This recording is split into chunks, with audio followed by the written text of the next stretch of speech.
The National Prosecutor's Office is investigating the case of prosecutor Ewa Wrzosek, who may have overstepped her authority by enlisting the help of a law firm during the government's takeover of state television in December last year. Afterwards, the firm that, according to media, unlawfully helped prosecutor Wrzosek won a contract to provide services to Telewizja Polska and other state media. During the takeover of the state media, the public prosecutor Ewa Wrzosek submitted applications to the courts aimed at blocking the opposition's activities in the public media. According to the Wirtualna Polska website, these letters were drafted outside of the prosecutor's office. There are strong indicators that the law firm Clifford Chance, where Sylwia Grzegorczyk-Abram, one of the founders of the Free Courts organization and open opponent of the previous government, works, is behind their preparation. Former Justice Minister Zbigniew Ziobro said such actions were illegal. Pani prokurator Wrzosek znana jest swoja polityczność w cudzysłowie, ale tutaj już przekroczyła wszelkie granice. Prosecutor Wrzosek is known for her, quote-unquote, apolitical nature. But here she crossed all boundaries. She's one of Justice Minister Bodnar's favorites, who is very much in her favor. Let us remember that the consequence of these actions was that this law firm took over the legal services of Telewizja Polska. All these actions are, of course, illegal, and this is only possible in the country governed by Mr. Bodnar. I to jest możliwe tylko i wyłącznie w państwie rządzonym przez pana Bodnara. Investigative journalists have discovered that work on taking over public media and circumventing the law began much earlier than prosecutor Wrzosek found out. The briefs were to be prepared outside the public prosecutor's office at the law firm Clifford Chance. In the case of public prosecutor Wrzosek, the Association of Public Prosecutors Lex Super Omnia issued a statement. It found the reports very disturbing. The investigation is being conducted by the National Prosecutor Office, and the case has caused panic in the ruling camp. Even Justice Minister Adam Bodnar has distanced himself from the case. We are treating this matter with absolute seriousness, and it should be investigated to see if these reports are true. If they are, there should be consequences. This could lead to disciplinary and perhaps even criminal charges. Clifford Chance law firm has very strong presence in Putin's Russia. In 2007, the Chancellor won the Russian Law Firm of the Year award. Clifford Chance has been advising Russian state bank Sberbank for many years. Cooperation with Sberbank did not stop after international sanctions were imposed on the bank in 2014 in connection with the attack on Ukraine. On March 4, 2022, after the start of the regular invasion of Ukraine, the firm declared that it was not accepting new instructions from Russian state bodies and companies or persons closely linked to President Putin.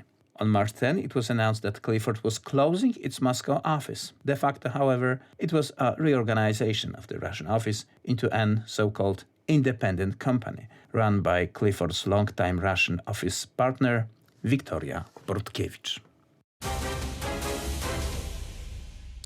12 people have been arrested in a case of paid protection, police in Otwock, near country's capital Warsaw, informs. According to police, arrests are in connection with paid protection at one of the city's hospitals. Information about the police action appeared on the website of the local police station, but later it disappeared. Unofficially, the niezależna.pl portal has established that this is the Mazovian Center for the Treatment of Lung Diseases and Tuberculosis, which reports to the Voivodeship Marshal Adam Struzik, a prominent politician of the ruling Polskie Stronnictwo Ludowe, or Polish People's Party. Apparently, the idea was to allow people sentenced to community service in hospitals to get out of their duties, while the records of the sentence showed fictitious hours worked. There is another familiar name associated with the story. It's Anna Kamińska, wife of the Polskie Stronnictwo Ludowe politician Senator Michał Kamiński, who is acting director of the hospital. 2 employees of the hospital were arrested. The men, aged 54 and 45 years old, are charged with passive paid protection and obtaining a false certificate by fraudulently misleading a public official. The men face up to 8 years in prison. Subsequently, 10 detainees were charged with the active protection for money, pleaded guilty, and gave statements. They are now under police surveillance. Poland and Ukraine are close to an agreement on agricultural imports. the Polish Prime Minister said on Thursday, after intergovernmental talks in Warsaw failed to resolve an issue that has triggered protest by farmers. While both Donald Tusk and Ukrainian counterpart Denis Shmyhal spoke warmly of their country's cooperation, the elusiveness of a deal illustrates the difficulties of bridging the gap between Warsaw and Kyiv's position on Ukrainian agricultural imports that have strained relations. Oczywiście ani premier Szmychal, ani ja nie uzyskamy 100% satysfakcji. Of course, neither Prime Minister Shmyhal nor I will achieve 100% satisfaction. But this is what modern politics is all about, searching for solutions that maybe won't be delightful for all sides, which will give protection to the basic interest of Polish farmers, Polish producers, and the Ukrainian ones on the other side. We are searching and we are close to a solution. As I mentioned, this applies to the amount of products that can flow into Poland once we determine. We are close to ensuring that transit does not disturb the Polish market, and that is also the intention of the Ukrainian side. Jesteśmy bliscy rozwiązań tak, żeby tranzyt, który przebiega przez Polskę, nie zakłócał polskiego rynku i taka jest też intencja strony ukraińskiej. Today we agreed that solutions that work well from the perspective of the protection of Bulgarian and Romanian markets will also have a place in our relations. Farmers in Poland have blocked motorways and border crossings with Ukraine and infuriated Kyiv by spilling loads of imported grain across train tracks, as they demand of reimposition of customs duties on agricultural imports from Ukraine that were waived after Russia's invasion in 2022. Kyiv says that the protests are harming its economy and war effort against Russia's invasion. It also says only a small portion of the grain it exports transit through Poland. Poland has been eyeing a licensing deal for agricultural trade with Ukraine, similar to one agreed with Kyiv by Romania and Bulgaria.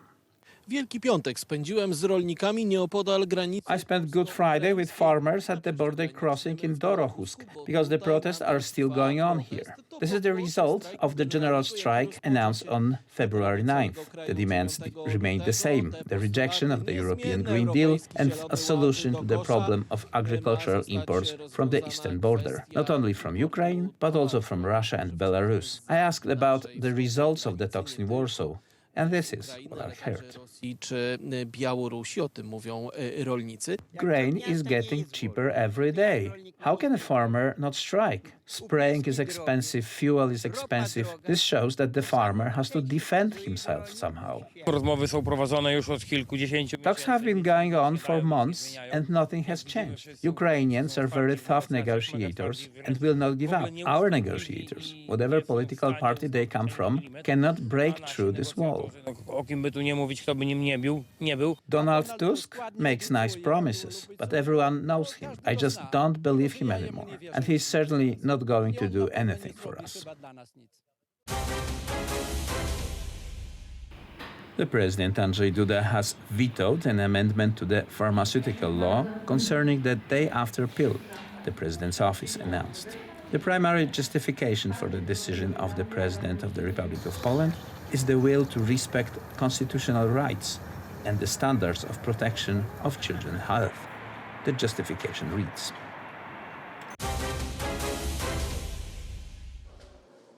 Zbigniew Ziobro has spoken out. His homes were searched. In an interview with Katarzyna Gujska on W Punkt program, he addressed the slanderous accusations made against him regarding his illness. The politician is seriously ill. He recently had an operation and is undergoing treatment. He is suffering from cancer. However, he is adamant that he will appear before the Commission of Inquiry at any time, even if he is in a palliative state. Zbigniew Ziobro, former Minister of Justice and Chief Prosecutor in the Law and Justice government, has said he will appear before Pegasus Commission if summoned. Doctors have diagnosed him with esophageal cancer with metastases. Jeżeli nawet by się okazało, że znalazłby... I assure you that I won't and will appear before the investigative commission and give testimony that will show the true face and nature of the ruling politicians, even if things turn out differently than I planned and I will find myself in palliative state.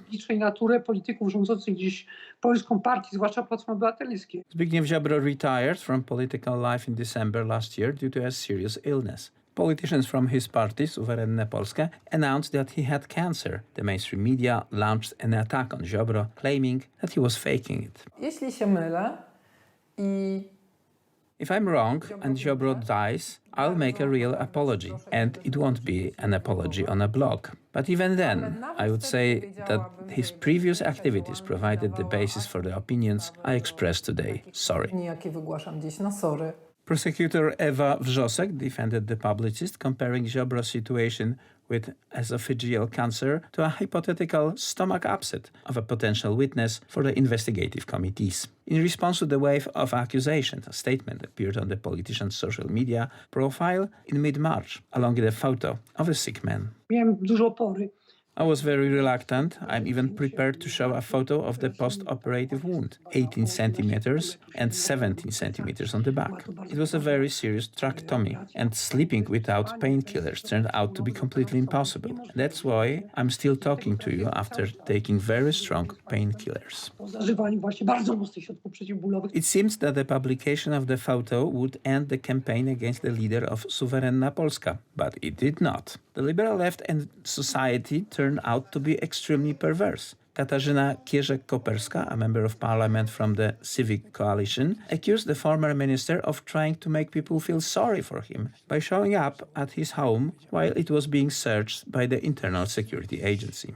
Ziobro in Poland wants to use public opinion to pity him. Meanwhile, Zbigniew Ziobro has stopped his treatment against the advice of his doctors because of the illegal actions of the prosecutor's office and the Internal Security Agency officers. They started searching his property without prior notice. Gdy dowiedziałem się o tym, co się dzieje, When I heard what was happening, I did not decide to go into hiding abroad, where I was staying, against the advice of doctors. I decided to come.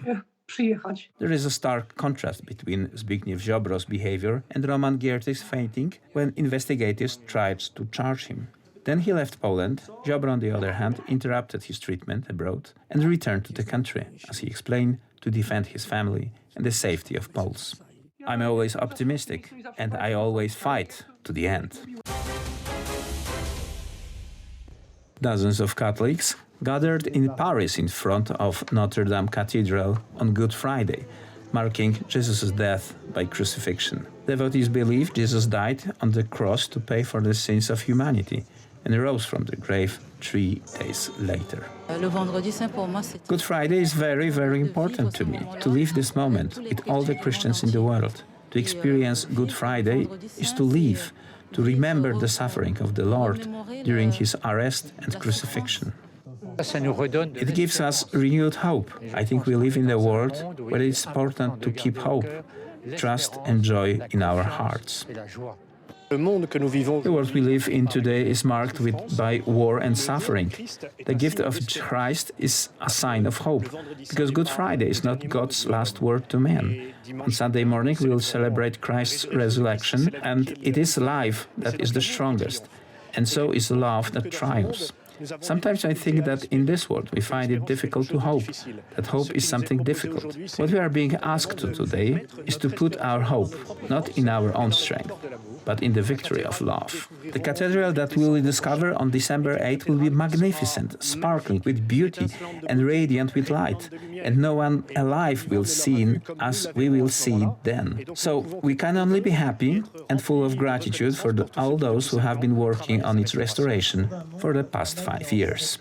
The cross rite took place on the Notre Dame Cathedral forecourt, as the edifice has been closed since the fire that ravaged it on April 15, 2019. Notre Dame Cathedral is set to reopen for religious services and to the public on December 8, 2024.